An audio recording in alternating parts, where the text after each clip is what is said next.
adentrarse en las profundidades del multiverso, comprender sus infinitos caminos. Un gran maestro llamado Robert Anton Wilson dejó un gran legado a la humanidad. Libros, videos. Su propuesta no es el convencer a nadie, sino demostrar que tal vez la realidad, en todos sus aspectos, es inconcebible para la mente humana, y sin embargo, cada uno de nosotros crea su propia realidad a través de su propio túnel de percepción.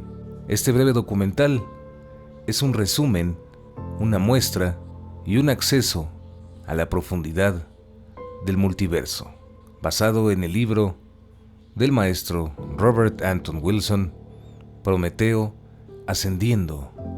Y como diría el mismo maestro Israel Regardie en el prefacio del libro, todos nosotros somos gigantes criados por pigmeos, que hemos aprendido a caminar con muletas mentales permanentes. Liberar nuestra estatura completa y nuestro poder cerebral total es de lo que trata esta obra. El Dr. William James, quien es considerado padre de la psicología americana, nos cuenta una historia de que una vez recibió la visita de una anciana que sostenía que la Tierra está apoyada sobre una enorme tortuga. Esto le causó especial curiosidad, por lo que le preguntó: señora, ¿en qué estaría apoyada esta tortuga? A lo que la señora respondió: eso es fácil, está apoyada sobre otra tortuga. Entonces, no perdiendo la cortesía, el Dr. James nuevamente le preguntó: señora, con todo respeto, ¿podría decirme usted en qué se apoya la segunda tortuga? Y la señora, la ancianita, dándose cuenta de que estaba cayendo en una trampa lógica por parte del Dr. James, ya un poco desesperada, le dijo: son tortugas, doctor, tortugas, tortugas todo el tiempo. Entonces, no nos apresuremos a burlarnos o reírnos sobre cómo esta señora veía el universo, su universo y su creencia sobre cómo estaba apoyada la Tierra en el cosmos, porque la mente humana funciona principalmente bajo los mismos principios. El universo de la anciana puede parecernos algo extraño, pero fue construido sobre los mismos principios mentales de otros universos en los que la gente ya ha creído. El Dr. Leonard Orr también nos explica que la mente humana tiende a comportarse como si estuviera dividida en dos partes: el pensador y el demostrador. El pensador puede pensar virtualmente en casi cualquier cosa. La historia demuestra que se puede pensar en la Tierra suspendida sobre la espalda de infinitas tortugas, o que la Tierra es hueca, o que la Tierra está flotando en el espacio. La religión comparada y la filosofía muestran que el pensador puede considerarse a sí mismo como mortal, como inmortal, como mortal e inmortal a la vez, el modelo de la reencarnación, o incluso como inexistente, como en el budismo. Se puede pensar a sí mismo viviendo en un universo cristiano, un universo marxista, un universo científico relativista, un universo nazi, entre muchas posibilidades. Como psiquiatras y psicólogos han observado frecuentemente, para disgusto de sus colegas médicos, el pensador se puede pensar a sí mismo enfermo e incluso se puede pensar sano de nuevo. El demostrador es un mecanismo mucho más simple, funciona con una única ley: lo que piensa el pensador, el demostrador lo comprueba. Para decirlo de forma simple, el pensador es el que imagina, intuye, sospecha, y el demostrador es el que encuentra la evidencia, actúa y demuestra. Si el pensador piensa que el Sol se mueve alrededor de la Tierra, el demostrador organizará todas las percepciones para adaptarse a ese pensamiento, y si el pensador cambia de opinión y decide que la Tierra se mueve alrededor del Sol, el demostrador reorganizará la evidencia para comprobar esta segunda teoría. Otro ejemplo es: si el pensador piensa que el agua bendita de Lourdes curará su lumbago, el demostrador orquestará con habilidad todas las señales de las glándulas, músculos, órganos, etc., hasta que se hayan reorganizado en un buen estado de salud. Por supuesto que es bastante fácil ver que las mentes de otras personas operen de esta forma, pero es comparativamente mucho más difícil apreciar que esto ocurre en la propia mente. Se cree, por ejemplo, que algunos hombres son más objetivos que otros. Los hombres de negocios supuestamente son duros, pragmáticos y objetivos en ese sentido. Un breve examen de aquellas políticas impulsivas e idiotas de la mayoría de los hombres de negocios nos requerirá rápidamente corregir esta impresión. Los científicos, sin embargo, todavía creen ser objetivos. Ningún estudio de las vidas de los grandes científicos puede confirmar esto. Eran tan apasionados y por lo tanto fueron tan perjudicados como cualquier conjunto de grandes pintores o músicos. La ciencia logra conseguir objetividad no porque el científico individual sea inmune a las leyes psicológicas que rigen al resto de nosotros, sino porque el método científico, una creación grupal, con el tiempo reemplaza prejuicios individuales a largo plazo. En la década de los 60 hubo un experimento en que 3 grupos de investigación habían demostrado que el LSD provoca daños a los cromosomas, mientras otros 3 grupos habían demostrado que el LSD no tiene ningún efecto en los cromosomas. En cada caso, el demostrador había demostrado lo que el pensador pensó. En este momento existen 7 experimentos en el mundo de la física que confirman un concepto muy controversial conocido como el teorema de Bell, y 2 experimentos que refutan el mismo teorema. En el área de la percepción extrasensorial, los resultados son uniformes después de más de un siglo. Todos los que se disponen a probar que la percepción extrasensorial existe lo logran. Y también tienen éxito los que tratan de demostrar que la percepción extrasensorial no existe. La verdad o verdad relativa surgen solo después de décadas de experimentos por miles de grupos en todo el mundo. A la larga nos acercamos más y más a la verdad objetiva durante los siglos. En el corto plazo, la ley de Ohr siempre sostiene: cualquier cosa que el pensador piense, el demostrador lo comprobará. Como especie existimos en un mundo en el que existen una gran cantidad de valores numéricos. Sobre estas métricas de puntos nosotros superpusimos una estructura y así el mundo tiene sentido para nosotros. El patrón de la estructura se origina dentro de nuestras propiedades biológicas y sociológicas. Podemos decir que es una suerte de hardware y software cerebral. A partir de aquí consideraremos al cerebro humano como una especie de biocomputadora, un equipo electrocoloidal, a diferencia de las computadoras sólidas y tangibles que existen fuera de nosotros. Esto es solo una referencia comparativa y no quiere decir que el cerebro humano sea una computadora, pero si pensamos de este modo tendremos que ubicar al hardware que está dentro del cráneo humano. El software, sin embargo, parece estar en cualquier lugar y en todas partes. Por ejemplo, el software dentro de mi cerebro también existe fuera de mi cerebro, en formas tales como un libro que leí hace 20 años, los libros donde aprendí notación musical, mis mascotas, mis juguetes, mis juegos, todas las películas que he visto, todas mis relaciones, todas las personas y hasta cierto punto todas las cosas. Esto puede sonar extraño, pero es la forma en la que el software o la información funciona. Por supuesto, si la conciencia consistiera en nada más que esta pasta indiferenciada de software sin tiempo ni espacio, significaría que no tendríamos una individualidad, no tendríamos un centro, ni tendríamos un yo. Queremos saber entonces cómo emerge de este mar de software universal una persona específica. Lo que piensa el pensador, el demostrador lo comprueba.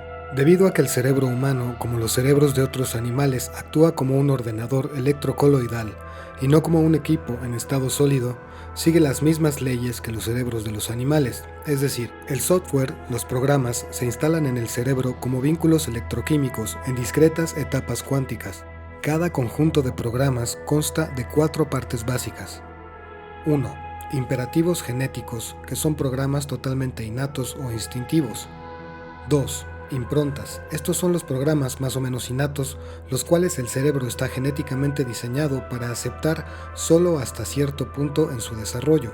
Estos puntos son conocidos en etología como vulnerabilidad de impresión. El tercer grupo es el de los condicionamientos. Estos son los programas construidos sobre las improntas, son más flexibles y bastante fáciles de cambiar con el contracondicionamiento. Y el cuarto grupo, que es el aprendizaje, es aún más flexible y suave que los condicionamientos. En general, la impronta primordial siempre puede influir más que ningún condicionamiento o aprendizaje posterior. Una impronta es una especie de software que se ha incorporado en el hardware fijándose en las neuronas sensibles cuando están abiertas y vulnerables. Las improntas, software congelado en el hardware, son los aspectos no negociables de nuestra individualidad. De la infinidad de programas posibles existentes como software potencial, la impronta establece los límites, parámetros y perímetros bajo los cuales están delimitados todos los posteriores condicionamientos y aprendizajes. Antes de la primera impronta, que es, digamos, la primera creencia, la conciencia del niño es desordenada y vacía, como el universo en el inicio del Génesis, o las descripciones de la conciencia de aquellos no condicionados, a quienes llamamos iluminados en las tradiciones místicas. Tan pronto como la primera impronta se hace, la estructura emerge del vacío creativo. La mente en crecimiento, por desgracia, queda atrapada dentro de esta estructura, se identifica con la estructura y en cierto sentido se convierte en ella. Cada impronta sucesiva complica el software que programa nuestra experiencia y lo que experimentamos como realidad. Los condicionamientos y aprendizajes constituyen fuertes redes en esta base de improntas grabadas en el software. La estructura total de este circuito cerebral conforma nuestro mapa del mundo. Es lo que nuestro pensador piensa y nuestro demostrador mecánico se encarga de encajar todas las señales entrantes a las limitaciones de este mapa. El Dr. Timothy Leary desarrolló un esquema del hardware cerebral dividido en 8 partes u 8 circuitos. Los 4 primeros circuitos son antiguos o conservadores y existen en todo el mundo, excepto en aquellos lugares donde han nacido niños salvajes o fuera de las civilizaciones. El primer circuito se llama Circuito Oral de Biosupervivencia. Este es impreso por la madre o el primer objeto maternal y condicionado por la posterior alimentación o posibles amenazas. Se relaciona principalmente a la succión, alimentación, mimos, la seguridad del cuerpo. Se aleja mecánicamente de lo nocivo o abusivo o de cualquier cosa asociada por impresión o por condicionamiento con lo peligroso o los depredadores. El segundo círculo se llama Circuito Anal Emocional Territorial. Esto se imprime en la etapa de los primeros pasos, cuando el niño se levanta, camina y comienza a luchar por el poder dentro de la estructura familiar. Este circuito mamífero procesa ordenamientos territoriales, juegos emocionales o los engaños, jerarquías y los rituales de dominación o presentación. El tercer circuito corresponde al semántico de habilidad y simbolismo. Este es impreso y condicionado por los artefactos humanos y los sistemas de símbolos. Este circuito controla y envasa el medio ambiente clasificando todo de acuerdo al túnel de realidad local. Sus funciones son la invención, el cálculo, la predicción y las señales transmitidas de generación en generación. El cuarto circuito se llama moral sociosexual. Este es impreso por las primeras experiencias de apareamiento, orgasmo en la pubertad y está condicionado por tabúes tribales. Procesa el placer sexual, las definiciones locales de correcto e incorrecto, la reproducción, la personalidad del adulto paternal o maternal, roles sexuales y la crianza de los jóvenes. Estos son los primeros 4 circuitos que llamamos antiguos o conservadores. El desarrollo de estos circuitos ocurrió cuando el cerebro fue cambiando a través de la evolución, y en cada uno de los primates domesticados humanos se recapitula la evolución del cerebro en crecimiento desde la infancia hasta la edad adulta. Hace posible la herencia de los genes, la sociobiología mamífera, ley del más fuerte o la política y la transmisión de la cultura. El segundo grupo de 4 circuitos es mucho más reciente, y cada circuito existe en la actualidad solo en las minorías. Cuando los circuitos antiguos recapitulen la evolución hacia el presente, estos nuevos circuitos se anticiparán a nuestra evolución futura. Quinto circuito neurosomático holístico. Este se imprime por experiencias de éxtasis a través de los yogas biológicos o químicos, procesa ciclos de retroalimentación neurosomática, mente-cuerpo, goce somático-sensorial, la sensación de estar volado, curación por la fe. Los cientólogos, la PNL y la medicina holística consisten en trucos o secretos para poner este circuito en acción por lo menos temporalmente. El Tantra Yoga está relacionado con el cambio de conciencia por completo hacia este circuito. Sexto circuito neurogenético colectivo. Este se imprime por yogas avanzados, tensiones eléctricas bioquímicas, procesa sistemas de retroalimentación cerebral y de ADN-ARN. Es colectivo porque contiene y accede a todo el guión evolutivo, es decir, el pasado y el futuro. La experiencia de este circuito es luminosa o mística, trascendental. Aquí moran los arquetipos del inconsciente colectivo de Carl Jung, como dioses, diosas, demonios, enanos peludos y otras personificaciones de los programas de ADN o instintos que nos gobiernan. Séptimo circuito de metaprogramación. Este es impreso por yogas muy avanzados y consiste, en términos modernos, en la conciencia cibernética, reprogramación y reimpresión de todos los otros circuitos, incluso la propia reprogramación, lo que hace posible una elección consciente entre universos alternativos o distintas realidades o túneles de realidad. Octavo circuito neuroatómico cuántico no local. Este se imprime por shocks, por experiencias cercanas a la muerte o de muerte clínica, por experiencias extracorpóreas, por las percepciones de transtiempo, precognición, por visiones, transespacio, ESP, etc. Ajusta el cerebro en el sistema de comunicación cuántica no local, sugerido por físicos como Bohm, Walker, Sarfati, Bell, etc. Estos circuitos serán explicados detalladamente a medida que avancemos. Circuito oral de biosupervivencia. Este es el primer circuito del sistema. Se dice que viene de una época muy antigua, cuando nuestros ancestros ni siquiera eran mamíferos. Eran seres multicelulares o organismos multicelulares que solamente tenían de dos opciones: ir hacia la nutrición, donde ellos se sentían protegidos, o defenderse del depredador, la supervivencia. Posteriormente, estos seres fueron evolucionando y se convirtieron en mamíferos. Y este sistema de biosupervivencia se fue implantado en la madre, y para ser más precisos, en el pecho de la madre, la cual nos proporcionaba esa nutrición y esa protección que existía en la época que éramos seres multicelulares. Después, actualmente, en esta época, seguimos teniendo este circuito muy presente dentro de nosotros. Y esto lo hacemos a través de la oralidad. Para ponerles un ejemplo de esto, es cuando, a pesar de que existe muchas enfermedades como el cáncer, la gente sigue fumando. Y no le importa que esto le pueda acarrear alguna enfermedad. También la gente le gusta mucho masticar chicle, o también le gusta mucho comer golosinas. Esto le permite recordar ese circuito e ir hacia el lugar donde, a través de esta oralidad, nos sentimos protegidos. Recordamos cuando estábamos en el seno de nuestra madre y estábamos protegidos y podríamos sobrevivir de forma tranquila. Un ejemplo de la importancia de la oralidad en los mamíferos se dio con una jirafa, la cual su madre fue atropellada cuando ésta recién nació, lo cual provocó que buscara este circuito de biosupervivencia en el jeep con el cual su madre había sido atropellada. Pero no solo eso, se dice que la jirafa creció y siguió buscando al jeep como si fuera su madre. Buscaba la protección y la biosupervivencia en este jeep, el cual implantó como su madre. Y esto también sucede con los seres humanos.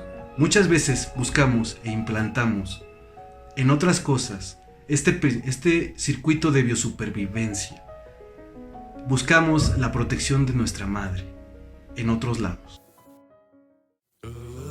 En resumen, el circuito de biosupervivencia está programado en el ADN para buscar una zona de confort y seguridad en torno a un organismo materno. Si una madre no está presente, se implantará un sustituto del medio ambiente, como se mencionó en el ejemplo de la jirafa.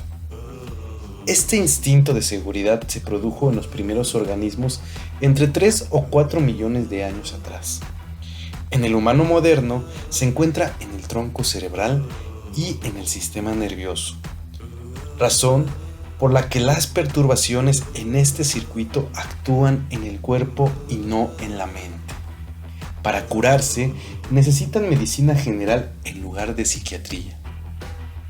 Si a este circuito de supervivencia, de por sí ya perturbado, se le suma que desde el nacimiento los partos en hospitales convencionales son casi siempre traumáticos para el recién nacido, creando una mala impresión a este circuito.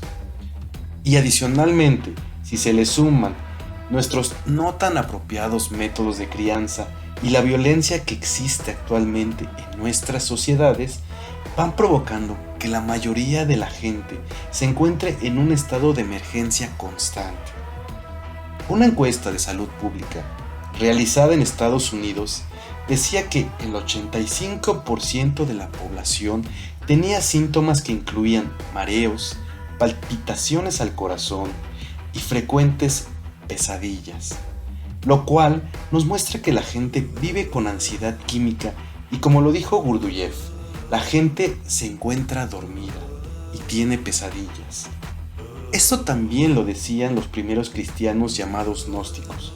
Estos decían que era como si la humanidad se hubiese hundido en un sueño. Para estos cristianos, el despertar significaba salir de estas pesadillas. El programa de biosupervivencia primero se conecta al espacio seguro alrededor de la madre, la huella oral, y luego se mueve más allá, explorando lo que es seguro y lo que no es seguro, la supervivencia. Sin los instintos programados genéticos, la etapa de supervivencia sería imposible, ya que ningún mamífero dejaría de mamar.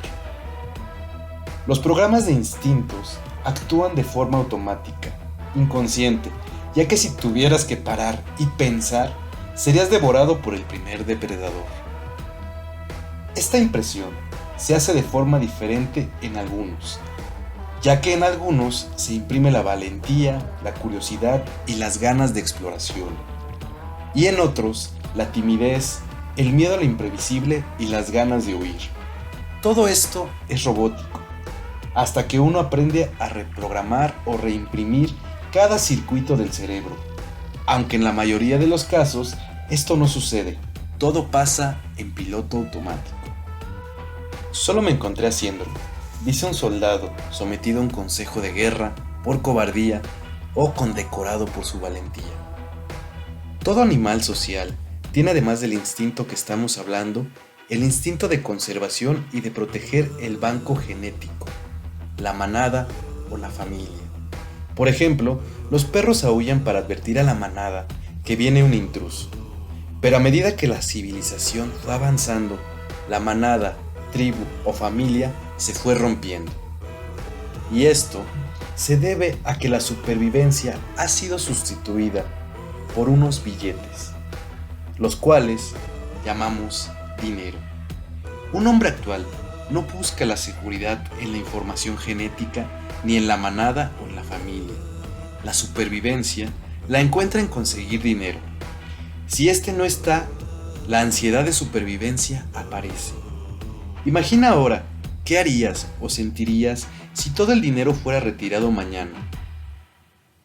Esto es lo que sucedía si un hombre era expulsado de la tribu. Es por eso que el exilio era un castigo ejemplar durante la mayor parte de la historia humana. Pertenecer a la tribu era señal de bioseguridad. El exilio era el terror y una amenaza real de muerte. En la sociedad moderna, tener billetes, dinero, es la seguridad. No tenerlos es el terror. Otro ejemplo actual, además del dinero, son las tasas de interés. Se ha demostrado que cuando ésta sube, sube también la tasa de suicidios y viceversa, demostrando que al elevarse las tasas, la ansiedad del circuito de supervivencia aumenta. Esta ansiedad solo desaparecerá cuando la riqueza en el mundo haya alcanzado un nivel de distribución en donde todos tengan los billetes suficientes. Todos tenemos el circuito oral y necesitamos ejercerlo de manera periódica, en forma de caricias, chupar, abrazar y jugar todos los días con nuestro cuerpo, el de otro o el medio ambiente. Estos son necesarios para tener salud y un cuerpo saludable. Los que niegan a hacer estas funciones primordiales se convierten en personas secas, arrugadas, frías y muscularmente rígidas. Las funciones del bebé, de jugar con su cuerpo, con el de otro y el del medio ambiente, siguen durante toda la vida en los animales. Esta característica permite al ser humano estar sano y autorrealizado. Se dice que el circuito oral o de biosupervivencia es inconsciente de 3 maneras. La primera es inconsciente porque es automático. Sucede sin pensar, es como un programa robot. La segunda, porque comienza antes de que el bebé tenga un lenguaje y por lo tanto es sentido en vez de pensado. La tercera, es inconsciente porque sucede en todo el cuerpo a la vez. Una mala impresión en el circuito de supervivencia oral impide a la persona una respiración relajada y adecuada. Todas las terapias para reimprimir circuitos actúan sobre el cuerpo, no sobre la mente. Sobre el cuerpo que se siente permanentemente vulnerable y bajo ataque. Las impresiones traumáticas están en todo el cuerpo congeladas, en los músculos y en los mecanismos de las glándulas. Si usted no puede entender el comportamiento de alguien, empiece por observar su respiración y pronto tendrá una idea de lo que le molesta. Es por ello que todas las escuelas de yoga dan énfasis en la restauración de la respiración natural. Antes de mover a un estudiante a un circuito más avanzado y a una conciencia más elevada, primero trabajan en la respiración consciente. Se sabe actualmente que un cáncer o un asma suceden por una contracción muscular crónica. Recordemos que lo que el pensador piensa, el demostrador lo comprueba. La gente está estrangulando sus órganos internos todos los días porque tienen miedo. También se sabe que las religiones que insisten en que Dios quiere que seamos felices y exitosos pueden curar enfermedades milagrosas. La fe absoluta en que Dios te está apoyando, enlazado a tu cerebro día tras día, señala a los músculos que se relajen. Entonces la salud retorna. Nuevamente, lo que el pensador piensa, el demostrador lo comprueba. Segundo circuito, circuito anal emocional territorial. Este circuito habla del poder. Se dice que se encuentra integrado en todos los vertebrados. Tiene unos 500 o 1000 millones de años de antigüedad. Está vinculado al sistema nervioso y a los músculos. Y algo muy importante, aparece cuando el bebé se convierte en niño, cuando éste comienza a caminar, a dominar la gravedad y aprende a manipular a los demás. Este circuito se organiza a sí mismo, generando en el niño un rol dominante en la familia o un rol débil y sumiso en la familia. Ahí se va a demostrar quién es el líder y quién no es el líder. Esto mismo sucede en los mamíferos. Rápidamente uno puede determinar quién es el líder y quién no es el líder. Si el primer circuito, la biosupervivencia, el impreso principal es por parte de la madre, el segundo circuito emocional territorial es principalmente impreso por el padre, el macho alfa, más cercano. Y es lo que habitualmente llamamos ego. Que el ego no es más que simplemente el reconocimiento de una persona en el grupo, el rol que juega esa persona en este grupo.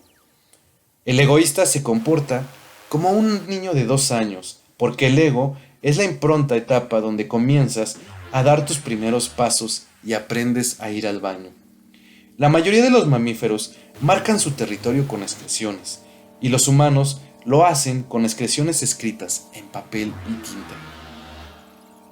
Las personas que tienen muy impreso este circuito territorial suelen ser muy musculosos y las sociedades dominadas por gente de este circuito se vuelven sociedades militarizadas que solo les importa defender sus territorios. Ahora hablemos de los tipos de impresiones que existen en este circuito. ¿Cuáles? Son 4. La primera, se dice que una de las impresiones es la fuerza amigable, que es la persona que dice, yo estoy bien, tú estás bien. La segunda, se llama debilidad amigable, que es cuando una persona piensa, yo estoy mal, tú estás bien. La tercera se llama debilidad hostil, y la persona piensa, yo estoy mal, tú estás mal. La cuarta y última es la debilidad hostil, y en esta la persona piensa, yo estoy bien, tú estás mal. En la antigüedad, la primera, la fuerza amigable, el yo estoy bien, tú estás bien, era identificado con el león y el elemento fuego. El león representa algo bueno, la fuerza, y el fuego, el poder. La segunda, la debilidad amigable, el yo estoy mal, tú estás bien, era identificado con el ángel y el elemento agua. Estas personas son muy sensibles a la lucha y van con la corriente. La tercera, la debilidad hostil, el yo estoy mal, tú estás mal, era identificado con el toro, que representa la sospecha, la truculencia y paranoia, y está representado por el elemento tierra por su lentitud y su estupidez. Esta es la posición de las razas derrotadas por sus conquistadores. Y por último, la cuarta, la fuerza hostil. El yo estoy bien, tú estás mal, era identificado con el águila, símbolo de Roma y la familia real alemana, y con el elemento aire que significa cielo, ya que estos tipos parecen grandes y poderosos. Estos símbolos se remontan a tiempos muy lejanos. Los cabalistas los encontraban en el Antiguo Testamento, y los católicos los asocian con los 4 evangelistas: Mateo al ángel, León a Marcos, Lucas al toro, Juan al águila, y también aparecen todos estos símbolos en las cartas del tarot.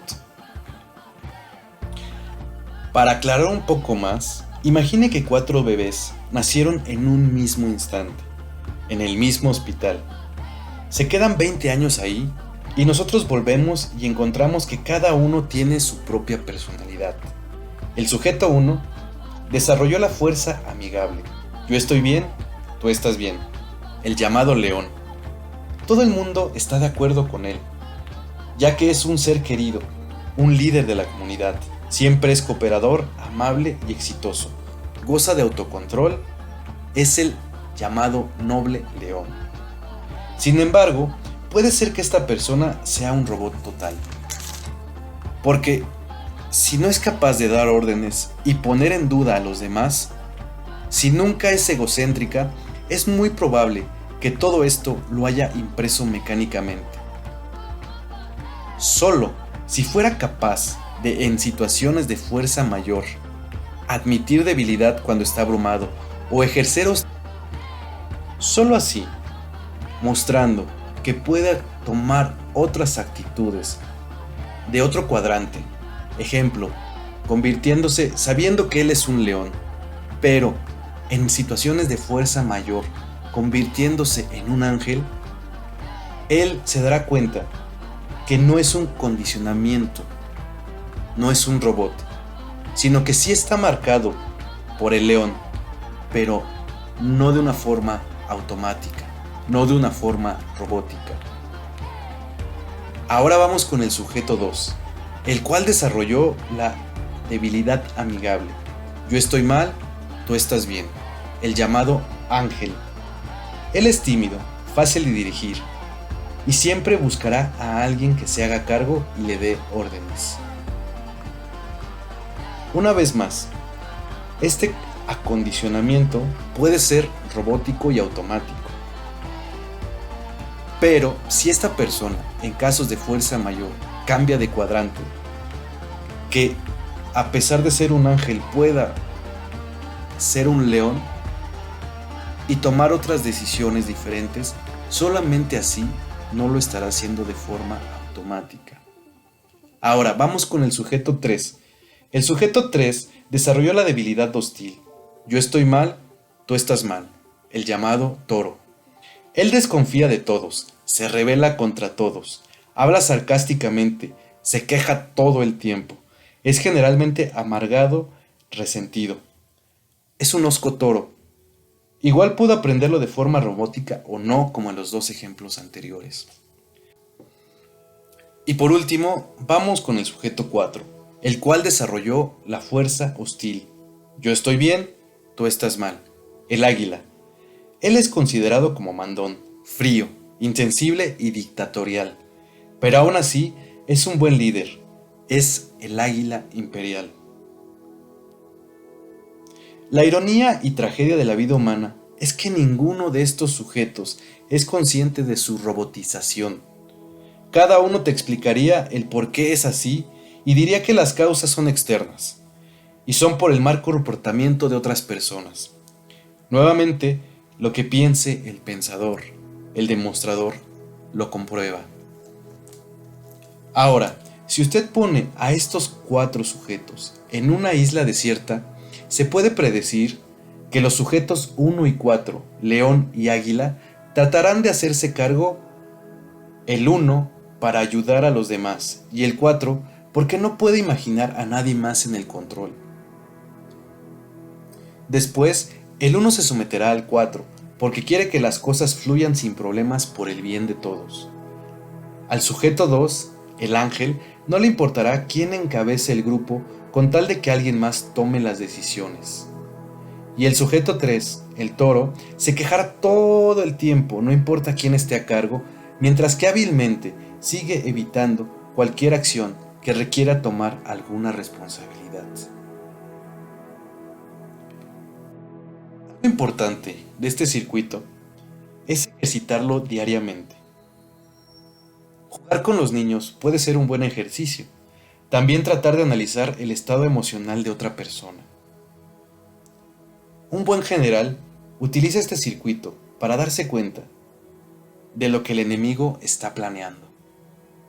El trabajo avanzado en este circuito territorial involucra algunos de los riesgos en las relaciones personales, que incluye juegos como aprender a intimidar a alguien si nunca ha aprendido a hacerlo antes, comportarse dócilmente si nunca lo ha hecho, y aprender a expresar la ira de manera apropiada y dejarla ir cuando ya no sea necesaria. Una persona idealmente equilibrada, es decir, no robotizada, es capaz de adaptarse a las circunstancias que vayan sucediendo. Tal persona sería capaz de moverse un poco en cada cuadrante. Podría ser león, luego ángel, luego toro y luego águila, de acuerdo a las situaciones y el tiempo. Después de todo, el león, el ángel, el toro y el águila son los extremos que deben evitarse. Tomando en cuenta todo lo anterior, debemos comprender la importancia de estos primeros circuitos y la gran contradicción que existe en la mayoría de los seres humanos, que es la dicotomía entre el primer circuito y el segundo circuito. Esto hace que, en su mayoría, los seres humanos perciban el arquetipo femenino como algo compasivo, amoroso, y el arquetipo masculino como este arquetipo de violencia, de disciplina, de agresividad. Pero solo lo hace en la medida en que la gente está robotizada y atrapada en los reflejos de impresión que hablamos anteriormente.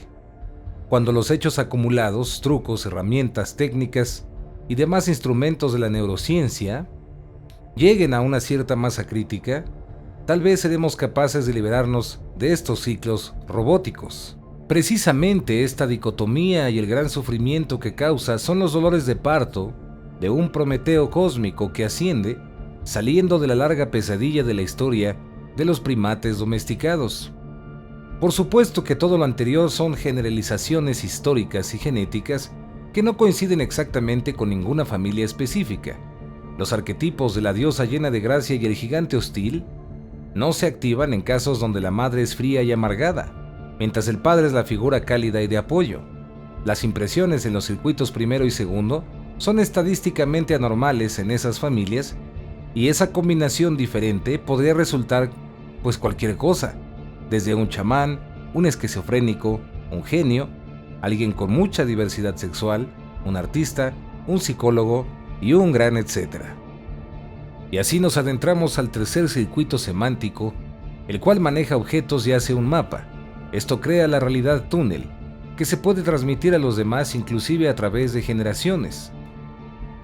Los seres humanos, que son primates domesticados, son criaturas que utilizan símbolos y lo que significa, como el pionero semántico Korsky señaló, que aquellos que gobiernan los símbolos nos gobiernan.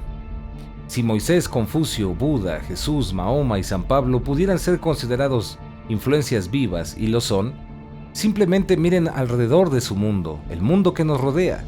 Esto es solo porque la señal de ellos ha sido llevada a nosotros por sistemas simbólicos humanos. Estos sistemas incluyen palabras, obras de arte, música, rituales y rituales no reconocidos como juegos, a través de los cuales la cultura se transmite. Marx y Hitler, Newton y Sócrates, Shakespeare y Jefferson y una larga lista continúan gobernando aparte de la humanidad de la misma manera a través del circuito semántico. Somos gobernados aún más, pero de manera menos consciente, por los inventores de la rueda, el del radio, el alfabeto, incluso las carreteras romanas. Las palabras contienen denotaciones que se refieren al mundo sensorio existencial y connotaciones que son matices emocionales, poéticos y ganchos retóricos. Los seres humanos prácticamente pueden ser movidos a la acción, incluso por las palabras que no tienen significado real o de referencia en la actualidad. Este es el mecanismo de la demagogia, la publicidad y gran parte de la religión organizada. El circuito de biosupervivencia solo divide la experiencia en dos conjuntos, lo que es bueno o nutritivo para mí y lo que es malo o amenazante para mí. El circuito emocional territorial también divide al mundo en dos mitades, la que es más poderoso que yo, más alto en jerarquía, y la parte que es más débil que yo, más bajo en la jerarquía. Las sociedades evolucionan sobre esta base de sistemas biológicos y las sociedades animales, similares a la complejidad humana, se han estudiado también mediante esta base prácticamente. El circuito semántico nos permite subdividir las cosas y volver a conectarlas a placer. No hay fin a su ocupado, etiquetado y envasado de experiencias. A nivel personal, este es el monólogo interior descubierto por Joyce en Ulises, o el diálogo interno en el mismo Carlos Castaneda en las enseñanzas de Don Juan. En el plano histórico, esta es la función de acumulación temporal, herencia cultural descrita por Korsky, que permite a cada generación agregar nuevas categorías a nuestra colección mental, conectando cosas nuevas, separándolas, reclasificándolas y reorganizándolas por siempre en esta dimensión de herencia cultural. Einstein sustituyó a Newton antes que la mayor parte del mundo hubiera oído hablar de Newton. La mayoría era analfabeta antes de la década de 1970. La aritmética simple dio a luz a la álgebra, la cual dio a luz al cálculo, que produjo el cálculo tensorial. Haydn y Mozart prepararon el camino para Beethoven, que irrumpió hasta que los románticos y wagnerianos se hicieron cargo. Y este es el origen de lo que hoy en día es llamado música. El llamado shock del futuro siempre ha estado con nosotros, ya que el circuito semántico comenzó a funcionar en algún momento de la prehistoria. En el proceso de simbolizar, de abstracción, de calcular, siempre ha sido el tiempo del cambio, el proceso. Sin embargo, se acelera y va más rápido a medida que el tiempo pasa, porque la facultad de simbolizar se va aumentando a sí misma. Es por eso que percibimos o sentimos que el tiempo cada vez es más rápido. En el lenguaje corriente, el circuito semántico se suele denominar simplemente como la mente. Como el psicólogo Robert Ornstein dijo en un reciente programa de radio en la época de Robert Anton Wilson, cuando decimos que alguien tiene una buena mente, generalmente queremos decir que tiene una buena boca, es decir, que utiliza bien el circuito semántico. En términos de análisis transaccional, el primer circuito oral es llamado el hijo natural, el segundo circuito emocional se llama niño adaptado y el circuito semántico se llama adulto. En términos de Jung, el primer circuito rige la sensación, el segundo circuito rige los sentimientos y el tercer circuito rige la razón. El espacio euclidiano es una proyección hacia el exterior para que nuestro sistema nervioso guarde información en los circuitos de biosupervivencia emocional y semántico. Por lo tanto, los sitios de impresión de este circuito se ubican en la corteza izquierda del cerebro y están estrechamente vinculados con los músculos de la laringe y la motricidad fina de la mano derecha. La corteza en sí es tan reciente en la evolución que a menudo es llamado el nuevo cerebro. Solo se encuentra en los mamíferos superiores y está más desarrollado en los seres humanos y los cetáceos, delfines y ballenas. Los casos extremos que tienen su mayor impronta en el tercer circuito tienden a ser cerebrotrónicos. Son altos y flacos porque la energía está siendo constantemente conducida hacia arriba del cuerpo, es decir, en la cabeza. Hemos comentado anteriormente que en la biosupervivencia neurológica no hay tiempo. La frase de "solo me encontré a mí mismo haciéndolo" es lo que decimos después de pasar por un reflejo automático del circuito de biosupervivencia. Las acciones del circuito emocional territorial comienzan a incluir el tiempo como un factor. Las señales de posición dominante pueden no funcionar. Los mamíferos que parecen más débiles pueden ofrecer una lucha contra este desafío. Dos perros caminan alrededor del otro durante varios minutos gruñendo y oliendo. Las secreciones químicas de cada uno revelan su grado real de miedo al otro, antes de que se evidencie quién es dominante y quién será dominado. A nivel humano, a veces agonizamos después de tomar decisiones emocionales y nos volvemos muy conscientes del tiempo a medida que dudamos. Como todos los escritores de suspenso saben, la principal forma de aumentar tensión emocional es establecer un límite de tiempo en una decisión difícil o peligrosa. Véase cualquier guión de Star Trek, el límite de tiempo nunca falta. O véase algún bestseller de Irving Wallace. El suspenso es siempre mayor, por supuesto, si el plazo es abruptamente cortado justo antes de la culminación. En el tercer circuito, el tiempo es conceptualizado tanto como experimentado. Nos conocemos como criaturas del tiempo. Las leyendas de la tribu, la Odisea de Homero, el Antiguo Testamento, los Vedas y un largo etcétera, nos dicen lo que vino antes y a menudo hablan de profecías sobre lo que vendrá después. La ciencia expande el tercer circuito hacia la contemplación de los periodos del tiempo que hacen tambalear a nuestra imaginación. El uso de lenguas escritas y otros símbolos, como las matemáticas, crea el sentido de acumulación temporal y herencia cultural de Korsky. Nos reconocemos a nosotros mismos como receptores de los mensajes enviados por sabios de antaño y como posibles transmisores de mensajes que podrían ser explorados en el futuro. El cuarto circuito nos lleva a involucrarnos más aún y a ser presionados por el tiempo. Para concluir esta parte del documental, recordemos a Giordano Bruno, que fue quemado en la hoguera el 18 de febrero del año 1600 por enseñar que la Tierra se mueve. ¿Era culpable o no?